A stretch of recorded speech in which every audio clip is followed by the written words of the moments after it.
Tehát, miután az előző videóban tett kijelentésem hamis volt, miszerint a Human Being véget ért, Door Closer megajándékozott minket 3 új évaddal. Ez a 3 évad érdekes dolgokat tartalmaz, köztük a sorozat feltételezett fináléját is. Úgyhogy sziasztok srácok, én Leaker vagyok, és ebben a mai videóban a Human Being-et fogom nektek elemezni. Jó szórakozást! Miután a G entitás megölte Gordon Freeman-t az előző évad végén, ebben az évadban nagyrészt az ő alakjában jelenik meg. Első állomás egy csatatér, ahol lézerszemély megcsillogtatása után egy Striderré változik. Igen, G Striderré. Ezután, mivel Freemannek hiszik, egy csapat ember megköszöni G-mennek, hogy megmentette őket. Ám az epizód gyorsan mészárlásba fullad, mikor a csapat rájön, hogy megmentőjük nem az, mint akinek hiszik. Érdekesség, hogy itt kaphatunk egy tényleges előrevetítést az Achilles-ra. Az évad utolsó epizódjában az entitás összetalálkozik Freeman társával, Alex Vance-szel, akit azonban megöl. A 4. évad első epizódjában már az ő ruháit viseli. És ezt tudjátok, hogy mit jelent? Kánon a G-vum! Miután az entitás elmondja 3 mondatát, egy kocsi mögül Dog, Alex védelmezője támad rá, ami persze ő vigyorogva néz végig. A 14. epizódban G-Man már a robot testét viseli, akivel játszik könnyedséggel bánik el a Combine ügynökeivel. Miután a kamera az entitás arca felé fordul, vállára egy sirály száll. Úgyhogy ezt tudjátok, mit jelent? G sirály baby!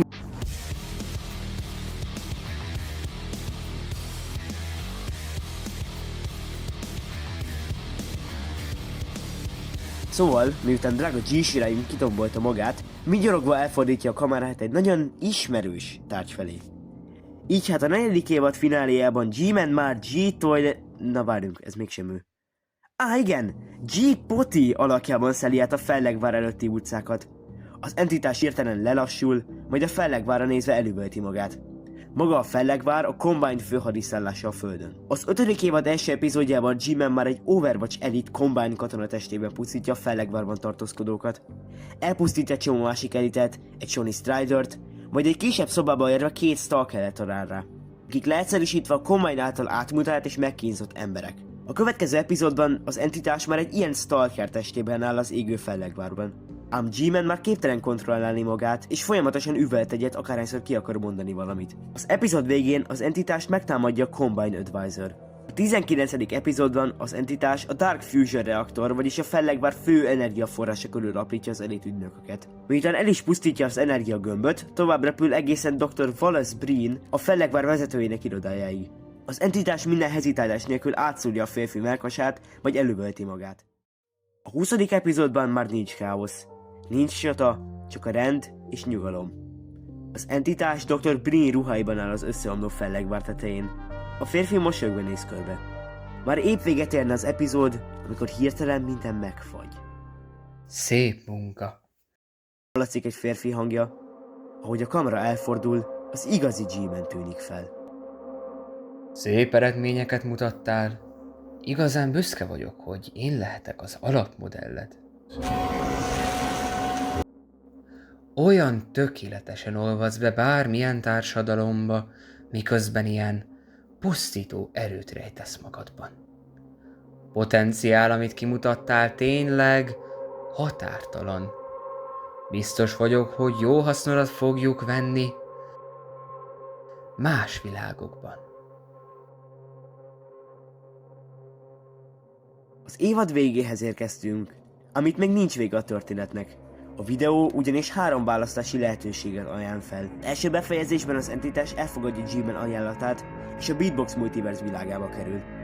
A második befejezésben az entitás elutasítja G-Man-t, aki viszont visszaküldi hasonlását a Human Being elejére, hát ha átgondolja az egészet. A harmadik befejezés a legérdekesebb. Az entitás G-Man-re mutat, majd a nyakához nyúl. Ez értelmetlen.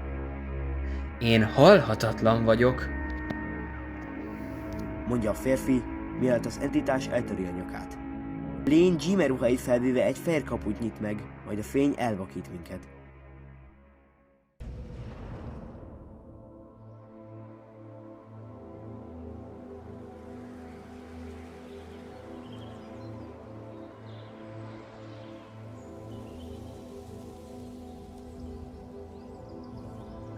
I feel happy. I feel healthy. of a human being.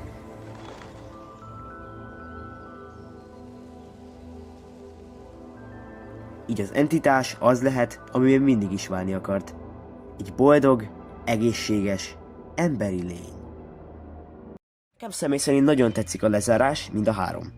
A sorozat ezzel tökéletesen bezárul. Magára a Human Beingre ugyanazt tudom mondani, mint az előző videómban. Egyszerre komoly, de mégis megtartja Boom stílusát és goofiságát is. Ahogy én látom, ez a sorozat arra volt jó, hogy Boom kiélje azt, ami éppen a fejében zajlik. Nos hát, én ennyit tudtam elmondani erről a sorozatról. Ti mit gondoltok erről a lezárásról? Írjátok le kommentben.